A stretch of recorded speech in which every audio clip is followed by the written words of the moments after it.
இன்று தோழர் சிங்காரவேலர் அவர்களின் நினைவு நாள். இந்திய கம்யூனிஸ்ட் கட்சி துவக்கியவர்களில் முதன்மையானவர். கட்சி துவக்கிற போதே கான்பூர் சதி வழக்கை சந்தித்த கம்யூனிஸ்ட் பேரியக்கத்தின் மகத்தான தலைவர்களில் முதன்மையானவர். தமிழகத்தில், சென்னையில், ஏன் தென்னிந்தியாவிலேயே, ஆசியாவிலேயே முதல் தொழிற்சங்கத்தை துவக்கியவர். Madras labour union.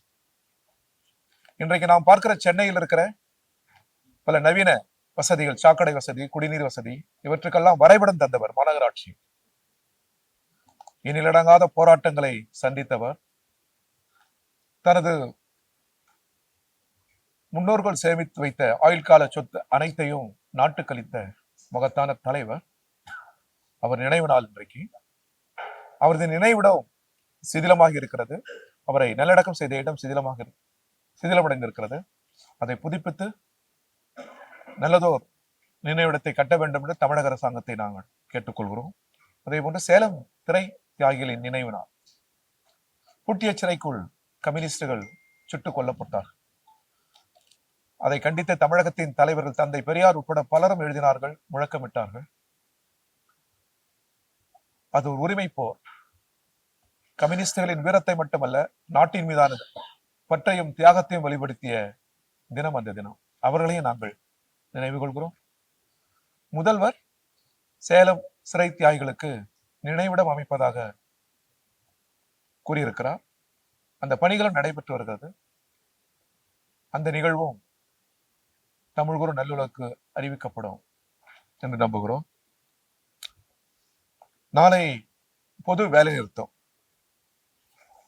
இந்தியாவில் இருக்கிற தொழிற்சங்கங்கள் அனைத்தும் அந்த வேலை நிறுத்தத்தில் ஈடுபடுகிறது. கோரிக்கைகள் யாவும் வெறும் உழைக்கும் மக்களின் கோரிக்கை மட்டுமல்ல, அது நாட்டின் கோரிக்கை. இந்திய ஜனநாயகத்தை பாதுகாப்பதற்கான கோரிக்கைகள். நமது முன்னோர்கள் இதுகாரம் நமக்கு அளித்திருக்கிற ஜனநாயக விழுமைகளை பாதுகாப்பதற்கான போராட்டம் அது. ஒன்றிய அரசு மாநிலங்களில் அதிகாரத்தில் குறுக்கிடுகிறது, அதிகாரத்தை குவித்துக் கொள்கிறது. பிரதமர் முதற்கொண்டு உள்துறை அமைச்சர் வரை நாட்டின் இறையாண்மைக்கும் ஒற்றுமைக்கும் எதிராக பேசி பதற்றத்தை உருவாக்குகிறார்கள். நாடு கடந்த நிறுவனங்கள் இந்தியா மீது படையெடுத்தபடி இருக்கிறது. நமது சிறுதொழில், குறுதொழில் யாவும் நெருக்கடிக்குள்ளாகிவிட்டது.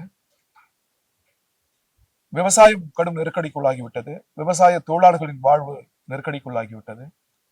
எதை பற்றிய சிந்தனையும் அரசுக்கு இல்லை. போராடி பெற்ற சட்டங்களை ஒன்றிய அரசு சிதைக்கிறது, தாக்குகிறது. எனவே உழைப்பவர் உலகம் ஒன்று கூடி நாட்டின் நலன்களை உள்ளடக்கிய மகத்தான கோரிக்கைகளை முன்மொழிந்தபடி நாளை நடைபெறுகிற அந்த பொது வேலை நிறுத்தத்தை இந்திய கம்யூனிஸ்ட் கட்சி ஆதரிக்கும். கட்சியில் அங்கம் பெற்றிருக்கிற மாணவர், இளைஞர், மாதர், பல்வேறு அமைப்புகளின் தோழர்கள் பல்லாயிரக்கணக்கில் இந்த பொது வேலைநிறுத்தத்தில் பங்கேற்பார்கள். பொது வேலைநிறுத்தம் வெற்றி பெற வேண்டும். அதற்கு தமிழ்குரும் நல்லுலகம் ஆதரவளிக்க வேண்டும் என்று நாங்கள் கேட்டுக்கொள்கிறோம். மாலையில் திராவிட முன்னேற்ற கழகத்தின் தலைமையில் பட்ஜெட் எதிர்ப்பு கூட்டம் நடைபெறுகிறது. மாலையில் நடைபெறுகிற அந்த கூட்டத்தில் இந்திய கம்யூனிஸ்ட் கட்சி பங்கேற்கும். அந்த ஆர்ப்பாட்டத்தில் இந்திய கம்யூனிஸ்ட் கட்சி பங்கேற்கும். பட்ஜெட் நாடு கடந்த முதலாளிகளுக்கு சாதகமான பட்ஜெட், தேசிய முதலாளிகளை ஆதரிக்கிற பட்ஜெட். உழைக்கிற மக்களையோ ஏழை எளியவர்களின் வாழ்வு குறித்தோ, குறிப்பாக வாழ்வுக்காக புலம்பெயர்கிற எளிய மக்கள் குறித்தோ பட்ஜெட் பேசவில்லை. வரலாறு காணாத வேலையில்லா திண்டாட்டம் தலைவிரித்தாடுகிறது. அதை பற்றிய எந்த சிந்தனையும் பட்ஜெட்டில் இல்லை. மாநிலங்களுக்கான உரிமைகள் குறித்து பட்ஜெட் ஏதும் பேசுவதில்லை. தங்களை ஆதரிக்கிற குஜராத், பீகார், ஆந்திரா என்று தங்கள் ஆட்சியை நிலைநிறுத்திக் கொள்வதற்காக அவர்கள் கேட்காமலேயே சலுகைகள் வழங்கப்படுகிறது. தமிழ்நாடு வஞ்சிக்கப்பட்டிருக்கிறது. தமிழ்நாட்டின் கோரிக்கைகள் கடந்து செல்லப்படுகிறது. மதுரை, கோவை மெட்ரோ கிடப்பில் போடப்பட்டிருக்கிறது. பல்வேறு திட்டங்கள் கிடப்பில் இருக்கிறது. ஒன்றிய அரசு நிதித்தர மறுக்கிறது. பிரதமரே பொதுக்கூட்டத்தில் பேசுகிறார். எங்களுக்கு இசைவான ஒரு மாநிலம் இல்லாத காரணத்தினால் வர வேண்டிய நிதி அவர்களுக்கு போய் சேரவில்லை, நிதி அவர்களுக்கு கிட்டவில்லை என்று சொல்கிறார். இது கூட்டாட்சி முறையின் மீது தொடுக்கப்படுகிற தாக்குதல், நாடாளுமன்ற இறையாண்மையின் மீதும் சட்டத்தின் மீதும் தொடுக்கப்படுகிற தாக்குதல். எனவே பட்ஜெட் முழுக்க முழுக்க நாடு கடந்த முதலாளிகளின் நலம் சார்ந்த பட்ஜெட், தேசிய முதலாளிகளின் நலம் சார்ந்த பட்ஜெட். இது ஜனநாயக பட்ஜெட் அல்ல. எனவே அதை கண்டித்து நடைபெறுகிற ஆர்ப்பாட்டத்தில், திமுக தலைமையிலான அந்த ஆர்ப்பாட்டத்தில் இந்திய கம்யூனிஸ்ட் கட்சி பங்கேற்கும் என்று நாங்கள் உங்கள் மூலம் வலியுறுத்த விரும்புகிறோம். அதே போன்று அமித்ஷாவின் பேச்சு, உள்துறை அமைச்சர் அமித்ஷாவின் பேச்சு பெரும் கண்டனத்துக்குரியது. நாடு விரைவில் கம்யூனிஸ்ட் உணர்விலிருந்து மீண்டெழ வேண்டும் என்று அவர் பேசுகிறார். இந்திய அரசியல் சாசன முகப்புறைய சோசியலிசத்திற்கான திசையை காட்டுகிறது. சமதர்மம் இல்லாமல் ஜனநாயகம் நிலை பெற்றிருக்க முடியாது. டாக்டர் அம்பேத்கர் அரசியல் நிர்ணய சபையில் சொன்னது போல் சமத்துவத்தின் மறுபெயர் தான் ஜனநாயகம். ஜனநாயகம் வேறு, சமத்துவம் வேறு அல்ல. எனவே இந்தியாவுடைய திசை சமத்துவம் தான். அதை எங்கள் மொழியில் சொல்வதென்றால் கம்யூனிசம், உலக மொழியில் சொல்வதென்றால் கம்யூனிசம், நல்ல தமிழில் சொல்வதென்றால் சமத்துவம். இதான் தேசத்தின் எதிர்காலம், இதான் தேசத்தின் திசை வழி. இந்த உணர்வு பல்கலைக்கழக மாணவர்கள், டெல்லியில் இருக்கிற பல்கலைக்கழக மாணவர் துவங்கி சென்னையில் இருக்கிற பல்கலைக்கழக மாணவர்கள் வரை, கவிஞர்கள், எழுத்தாளர்கள், சிந்தனையாளர்கள், பேராசிரியர்கள், ஊடகவியலாளர்கள், பத்திரிகையாளர்கள் என பலருக்கும் இன்றைக்கு இந்தியாவில் அந்த இடது கருத்துக்கள் மேலோங்கி வருகிற இந்த கால சூழலை உணர்ந்துதான் ஒன்றிய அரசு தாக்குதல் தொடுக்கிறது. உள்துறை அமைச்சர் தாக்குதல் தொடுக்கிறார். இது கண்டனத்துக்குரியது. உள்துறை அமைச்சர் எத்தனை நாக்சலைட்டுகளை நாங்கள் கொன்றோம் என்று பட்டியலிடுகிறார். நாக்சல் பாதை ஏற்புடையதல்ல. அவர்கள் ஜனநாயக பாதைக்கு வர வேண்டும் என்று இந்திய கம்யூனிஸ்ட் கட்சி கேட்டுக்கொள்கிறது. ஆனால் நாக்சல் நாடு கடந்த பயங்கரவாதிகள் அல்ல. உள்ளூரில் இருக்கிற ஏழைகள், எளியவர்கள், செல்வாஜூடும் போன்ற பணக்கார படைகளால், செல்வந்த படைகளால் பாதிப்புக்குள்ளாகிறவர்கள்.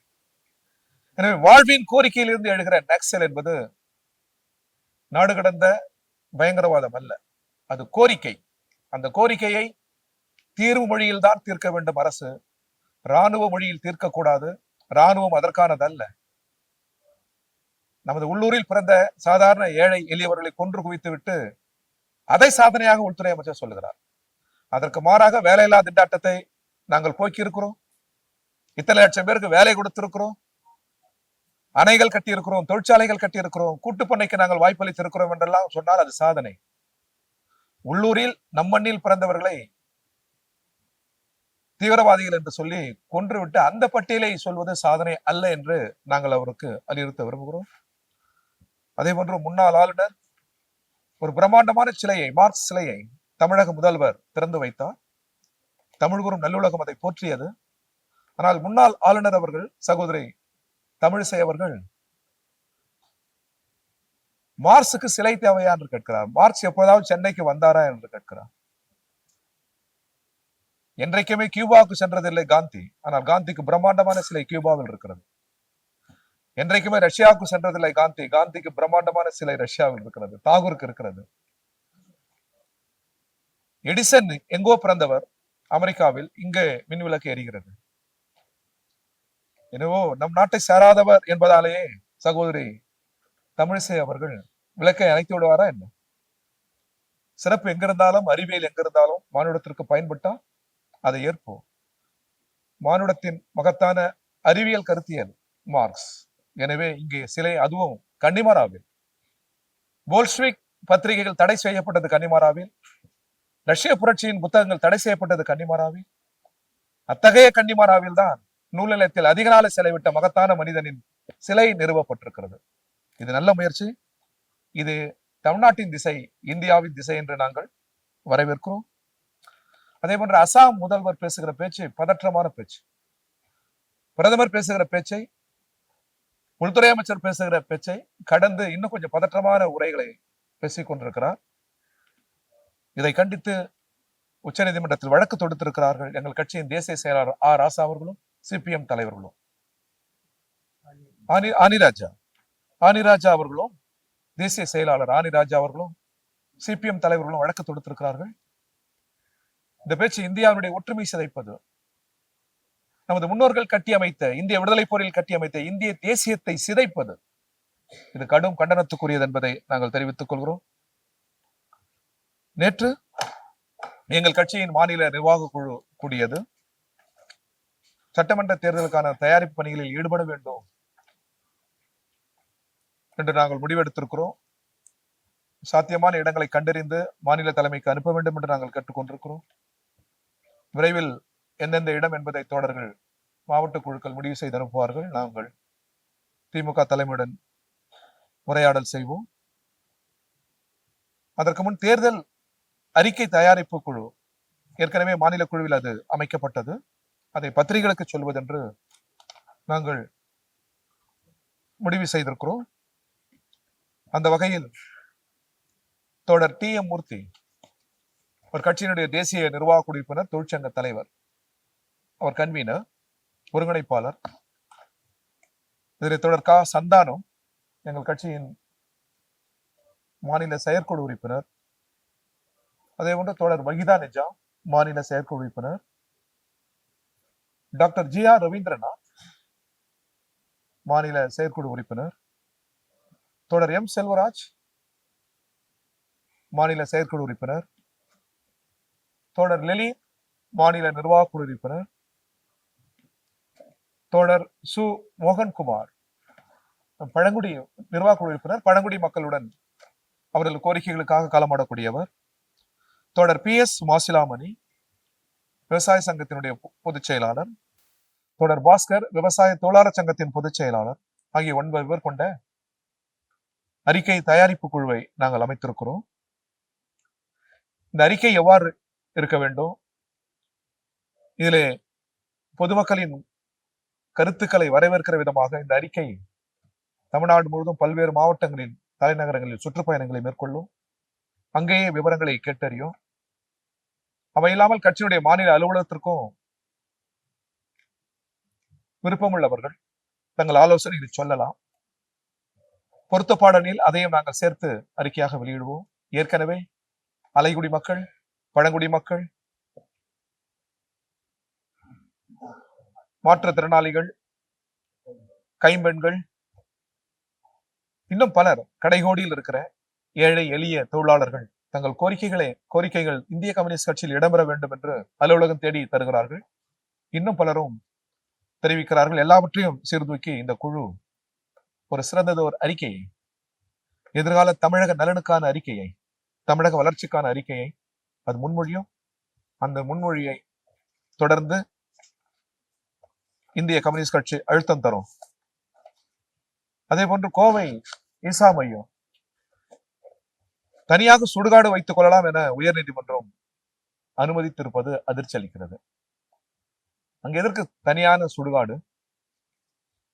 இது பல்வேறு கேள்விகளுக்கு வழிவகுக்கிறது, பல்வேறு ஐயங்களை எழுப்புகிறது. எனவே தமிழ்நாடு அரசு இது ஒரு மேல்முறையீடு செய்து இதனை தடுக்க வேண்டும் என்று நாங்கள் கேட்டுக்கொள்கிறோம்.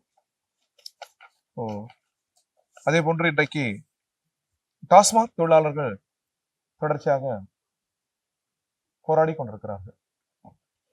பணி நிரந்தரம் உள்ளிட்ட கோரிக்கைகள், ஏழைகள், எளியவர்கள் அந்த தொழிலில் ஈடுபட்டிருக்கிறவர்கள். எனவே தமிழக அரசு, தமிழக முதல்வர் இதில் கூடுதல் கவனம் செலுத்தி தொழிற்சங்கங்கள் ஒன்றாக சேர்ந்து போராடுகிறார்கள். அந்த தொழிற்சங்க தலைவர்களை அழைத்து பேசி நல்லதோர் தீர்வு காண வேண்டும் என்ற இந்திய கம்யூனிஸ்ட் கட்சியின் தமிழ்நாடு மாநில குழுவின் சார்பில் கேட்டுக்கொள்கிறோம். அதே போன்று கொசு ஒழிப்பு பணியாளர்கள் மாநகராட்சி, உள்ளாட்சிகளில் நாடு முழுவதும் அந்த பணிகளில் ஈடுபடுகிறார்கள். அது சாதாரண பணி அல்ல. எனவே அந்த பணியில் ஈடுபட்டிருக்கிறவர்களின் மிக நியாயமான கோரிக்கைகள், பணி நிரந்தரம், ஊதிய உயர்வு, பணி பாதுகாப்பு என்று இருக்கிற பல்வேறு கோரிக்கைகள் மிக மிக நியாயமானது. அந்த கோரிக்கைகளை தமிழக அரசாங்கம் ஏற்க வேண்டும் என்று நாங்கள் அழுத்தம் கொடுக்கிறோம். இந்த போராட்டங்கள் எல்லாம் தொழிலாளர்கள், கடைநிலை ஊழியர்கள், இந்த எளிய மக்களின் போராட்டங்கள் என்பது ஜனநாயகத்திற்கு வலு சேர்க்கும். இது உரிமை போர், தமிழக அரசுக்கு எதிரான போர் அல்ல. நாளை மறுதினம் சகோதரர் எடப்பாடி நடத்துகிற போராட்டம் தான் அரசுக்கு எதிரான போராட்டம். இந்த போராட்டங்கள் எல்லாம் உரிமைக்கான போர். இந்த கோரிக்கைகளில் நியாயம் இருக்கிறது. இந்த உரிமை போரில் தான் ஜனநாயகம் அடைந்திருக்கிறது. எனவே அந்த போராட்டங்களை இந்திய கம்யூனிஸ்ட் கட்சி ஆதரிக்கிறது. அதை தமிழக அரசாங்கம் நிறைவேற்றி தர வேண்டும் என்று வலியுறுத்தி கேட்டுக்கொள்கிறது.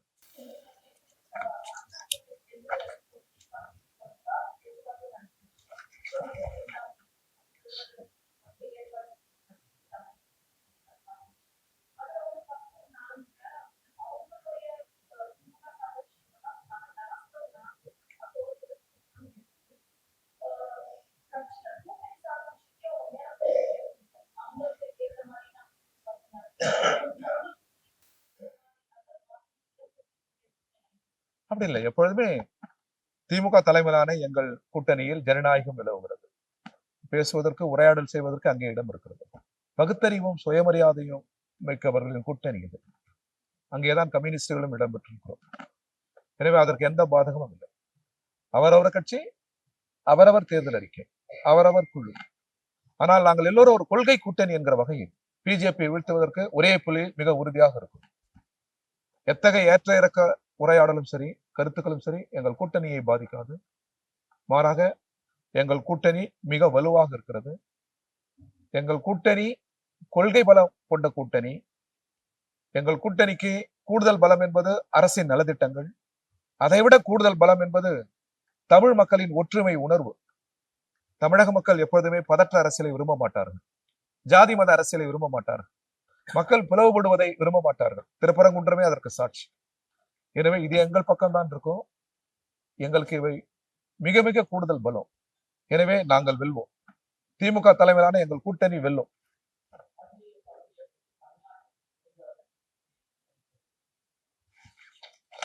இந்திய கம்யூனிஸ்ட் கட்சியை பொறுத்தவரை ஆட்சியில் பங்கு என்று எந்த கொள்கை முடிவும் நாங்கள் எடுக்கவில்லை. இந்தியாவில் அவ்வாறு கூட்டணி ஆட்சியில் பங்கேற்கிற சூழல் ஏற்பட்டாலும் கட்சி கூடி ஒரு கொள்கை அடிப்படையில் தான் நாங்கள் முன்னெடுப்புகளை செய்வோம். அந்த கொள்கை மக்கள் நலன் சார்ந்த கொள்கை, தேசத்தின் நலன் சார்ந்த கொள்கை. கடந்த முறை அதை நாங்கள் நிரூபித்திருக்கிறோம். தமிழ்நாட்டை பொறுத்தவரை எங்கள் கட்சி பிஜேபியை வீழ்த்த வேண்டும். அது பேராபத்து, நாட்டின் ஜனநாயகத்திற்கே பேராபத்து. இதுவரை நாடு நமக்கு அளித்து இருக்கிற விழிமைகளுக்கே அது பேராபத்து. எனவே அதை வீழ்த்த வேண்டும் என்கிற அந்த கொள்கையில் மிக உறுதியாக இருக்கிறோம். அதற்காக தான் திமுகவுடன் நாங்கள் அணி சேர்ந்திருக்கிறோம். மற்றவை எதுவாக இருந்தாலும் அடுத்த நிலை தான், முதல் நிலை இதுதான். அதுல நாங்கள் மிக உறுதியாக இருக்கோம்.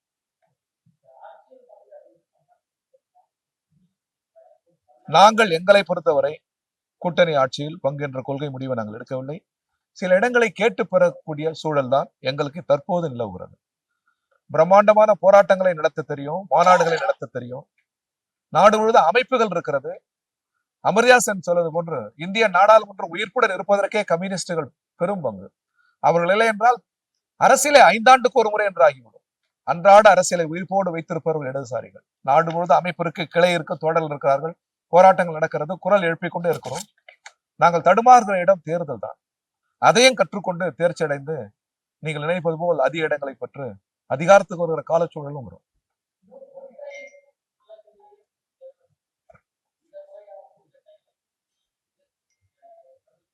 நிச்சயமாக உங்கள் சிந்தனை தான் எல்லோருக்குமாக இருக்கிறது. எங்களுக்கும் இந்த சிந்தனை தான். நாங்கள் பேசுவோம், உரையாடல் செய்வோம், சூழலுக்கு தகுந்தவாறு முடிவெடுப்போம், தேர்தலை சந்திப்போம். நாங்கள் எங்கள் கூட்டணி வெற்றி பெறுவதில் தான் மிக மிக உறுதியாக நாங்கள் இருக்கிறோம். அடுத்த இலக்கு நீங்கள் சொல்வது, முதல் இலக்கு பிஜேபி வீழ்த்துவது, அதில் உறுதியாக இருக்கிறோம். அதுதான் நாட்டுக்கு நல்லது.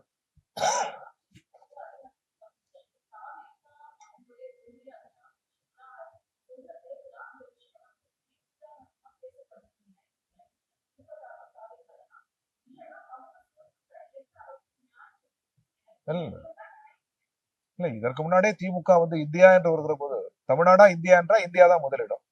இந்தியா என்று வருவது கூட்டாட்சி என்கிற முழக்கங்களை திராவிட முன்னேற்ற கழகம் அதனுடைய தலைவர் மாண்புக்குரிய டாக்டர் கலைஞர் அவர்கள் முன்மொழிந்திருக்கிறார். எனவே இந்தியா என்று வருகிற போது கூட்டாட்சி. ஏன்னா அதிகாரம் குவிந்திருக்கிற இடம் ஒன்றிய அரசு. அதான் பேராபத்து. அதிகாரத்தை குவித்துக் கொண்டு எஞ்சிருக்கிற அதிகாரத்தில குறுக்கிடுகிறார்கள். எனவே முதலில் முறியடிக்க வேண்டியது பிஜேபி, ஒன்றிய அரசின் அதிகார குவியல். அதற்கு எதிராக திமுகவும் குரல் எழுப்புகிறது, நாங்களும் குரல் எழுப்புகிறோம். அந்த புள்ளியை நாங்கள் ஒன்றிணைகிறோம். தமிழ்நாடை பொறுத்தவரை, இந்திய கம்யூனிஸ்ட் கட்சியை பொறுத்தவரை கூட்டணி ஆட்சி என்பது எங்கள் கொள்கை முடிவு அல்ல. நாங்கள் எங்களுக்குரிய இடங்களை கேட்டு பெறுவோம், நாங்கள் வெற்றி பெறுவோம். எங்கள் தோழமை கட்சிகளின் வெற்றிக்கு பாடுபடுவோம்.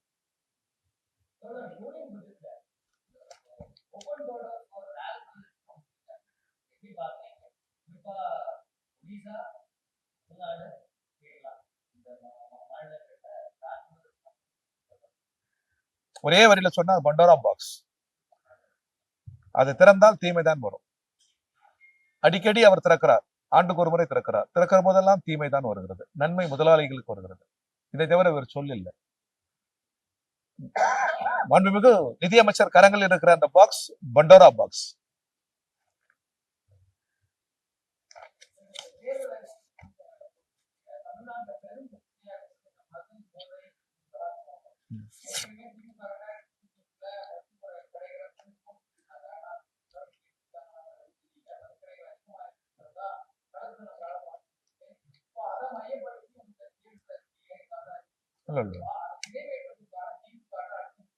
எங்கள் தேர்தல் அறிக்கை உழைப்பாளி மக்களின் உரிமைகளை மையப்படுத்தி இருக்கும் தேர்தல். அதே நேரத்தில் இதை கடந்து செல்ல முடியாது. ஒரு இந்த மாதிரி பழக்கம் ஏதும் இல்லாத, போதை பழக்கம் இல்லாத, மதக்கடைகள் ஏதும் இல்லாத ஒரு கலாச்சார பூமியாக தமிழ் மண், இந்திய மண் உருவாக வேண்டும் என்பது எங்கள் தொலைநோக்கு திட்டம்.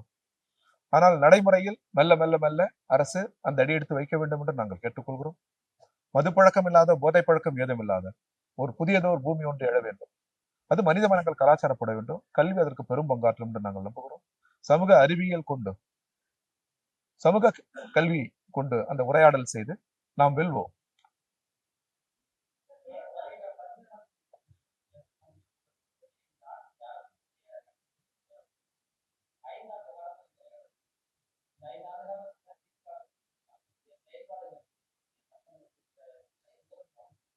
தேசிய மாதிரி ஆய்வறிக்கை தருகிற புள்ளி விவரத்தின்படி இந்தியாவிலேயே சமூக நலத்திட்டம், சேம நலத்திட்டங்களை நிறைவேற்றுகிற அரசு 2 தான். ஒன்று தமிழ்நாடு, இன்னொன்று கேரளா. எனவே 2 நல்ல அரசு. பிஜேபி ஆளுகிற பிற மாநிலங்களுடன் நீங்க ஒப்பிட்டா எல்லா வகையிலும் நல்ல அரசு இருக்கிறது. முதல்வரே சொல்வது போல் ஆக எல்லாவற்றிலும் சிறப்பு அப்படின்னு அல்ல. இன்னும் நிதி தேவைப்படுகிறது, இன்னும் பல கோரிக்கைகள் நிறைவேற்றப்பட வேண்டும். அந்த நிதியை ஒன்றிய அரசு முடக்குகிறது. எனவே அந்த நிதி வந்து சேர வேண்டும் அவர் கேட்டுக்கொள்கிறார். எனவே அந்த நிதியை ஒன்றிய அரசு விடுவிக்க வேண்டும். இன்னும் கோரிக்கைகள் அனைத்தையும், அதாவது உழைக்கிற மக்கள், எளிய மக்களின் கோரிக்கைகள் யாவற்றையும் தமிழ்நாடு முதலமைச்சர் நிறைவேற்ற வேண்டும் என்று நாங்கள் கேட்டுக்கொள்கிறோம்.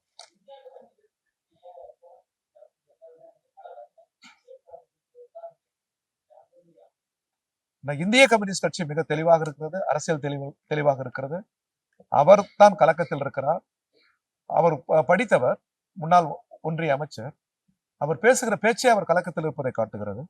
தமிழ்நாட்டின் தலைநகர் சென்னை கொலை நகரம் என்கிறார். இது கொலை நகரமா? இது 1000 ஆண்டுகளில் எந்த கலவரமும் இல்லாத அற்புதமான பூமி, வருகிற எல்லோரையும் அணைத்துக் கொள்கிற பூமி, நல்லிணக்க பூமி. கொலை நகரம் அல்லது மானுடத்தின் கலை நகரம் சென்னை. எனவே அவர்தான் உளறுகிறார், அவர்தான் தடுமாறுகிறார், அவர்தான் திருத்திக் கொள்ள வேண்டும்.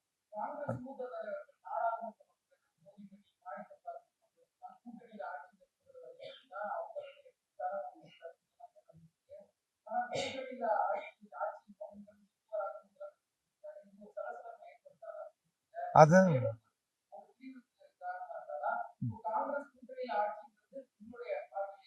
இந்த கேள்வியெல்லாம் நீங்கள் அவர்களை அழைத்து கேட்டா மிக மிக தெளிவான கூட்டணியில் நாங்கள் இருக்கிறோம். ஒவ்வொரு கட்சியினுடைய கருத்துக்கள்லாம் எதிர் விமர்சனங்கள், எதிர்கருத்துக்களை சொல்வது எங்கள் வேலை அல்ல. எங்கள் கூட்டணியை ஒன்றிணைத்து, எங்கள் கூட்டணியை ஒரே புள்ளியில் இணைத்து பிஜேபியை வீழ்த்துகிற அந்த வேலைகளை நாங்கள் செய்வோம். இது அவரவர் ஜனநாயகம், அவரவர் உரிமை. எந்த வகையிலும் இந்த கூட்டணிக்கு சிதைவு எதுவும் ஏற்படாது. எல்லோரும் கொள்கையில் மிக உறுதியாக இருக்கிறோம். பிஜேபியை வீழ்த்த வேண்டும் என்கிற கொள்கை.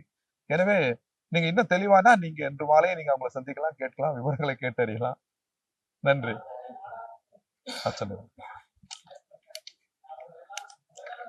எப்படி எப்படி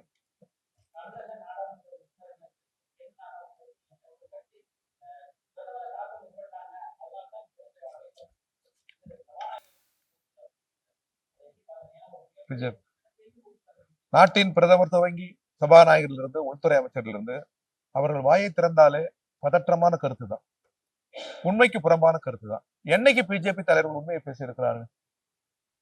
எப்பொழுதும் அவர்கள் பேசுவது உண்மைக்கு புறம்பானதுதான். இதை எவ்வாறுதான் எடுத்துக்கொள்ள வேண்டும் என்று நாங்கள் கருதுகிறோம். அடுத்து பிப்ரவரி 21 கவர்னர் மாளிகை முற்றுகை போராட்டம் இருக்கிறது. மாணவர் பெருமன்றம். கல்வியில் ஒன்றிய அரசு தலையிடுகிறது. ஆளுநர் அறிவியலுக்கு புறம்பான கருத்துக்களை தொடர்ந்து முன்மொழிகிறார். மாநில அரசின் உரிமைகளில் குறுக்கீடுகள் செய்கிறார். எனவே இவை யாவற்றையும் கண்டித்து தமிழகம் தழுவிய முறையிலிருந்து மாணவர்கள் ஆயிரக்கணக்கில் தலைநகர் சென்னையில் பங்கேற்று முற்றுகை போர் நடத்துகிறார்கள். மாணவர் உலகம் அதை ஆதரிக்க வேண்டும் என்று இந்திய கம்யூனிஸ்ட் கட்சியின் தமிழ்நாடு மாநில குழுவின் சார்பில் கேட்டுக்கொள்கிறோம்.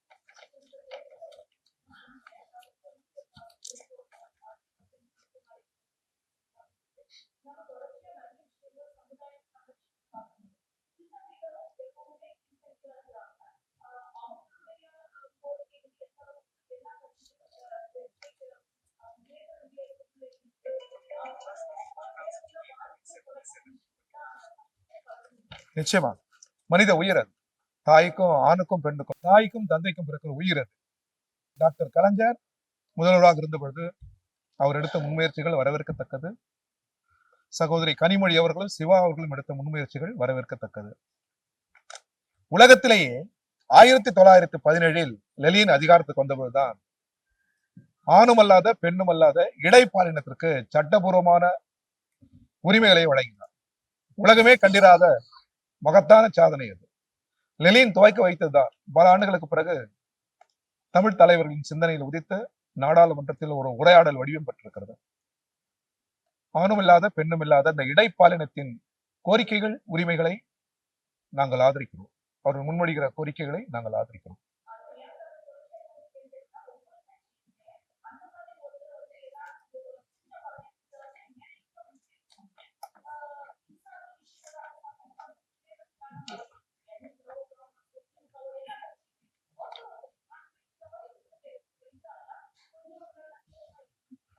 எங்க எங்களதுல வந்து திண்டுக்கல் பக்கம் ஒரு ஆக்டிவா அதான் ரேவதி இருக்காங்க. இந்த எண்ணிக்கை அதிகரிக்கணும், இந்த எண்ணிக்கை போதாது. இதை சொல்லுவதற்கு நீங்கள் அனுமதிக்க வேண்டும். பிடல் காஸ்ட்ரோ கட்சி காங்கிரஸ்ல சொன்னாரு, மத்திய கமிட்டியிலேயே அவர்கள் இடம்பெறும். கம்யூனிஸ்ட் கட்சி தயாராக இருக்கிறது. அந்த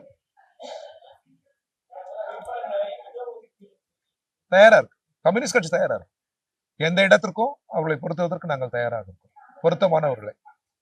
நிச்சயமா நிச்சயம் நிச்சயமா அது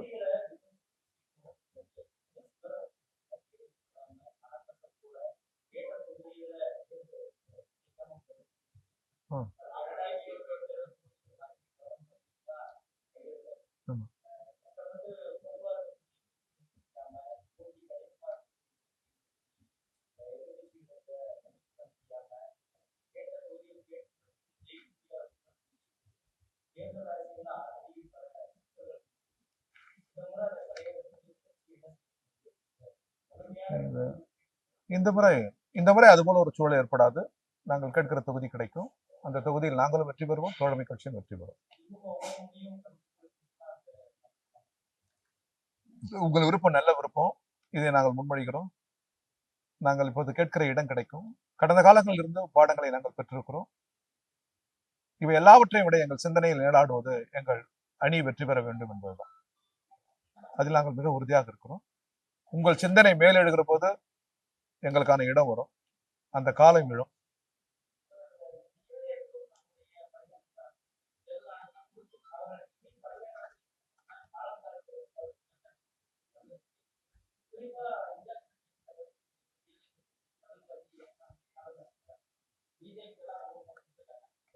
தேர்தல் ஆணையம் தோல்வியடைந்திருக்கிறது. அதுவும் ஒன்றிய அரசால் சுற்றி வளைக்கப்பட்டிருக்கிறது. ஒன்றிய அரசு சுற்றி வளைக்காத ஜனநாயக நிறுவனங்களே இல்லை. அதுக்கு முதல் எடுத்துக்காட்டு தேர்தல் ஆணையம்.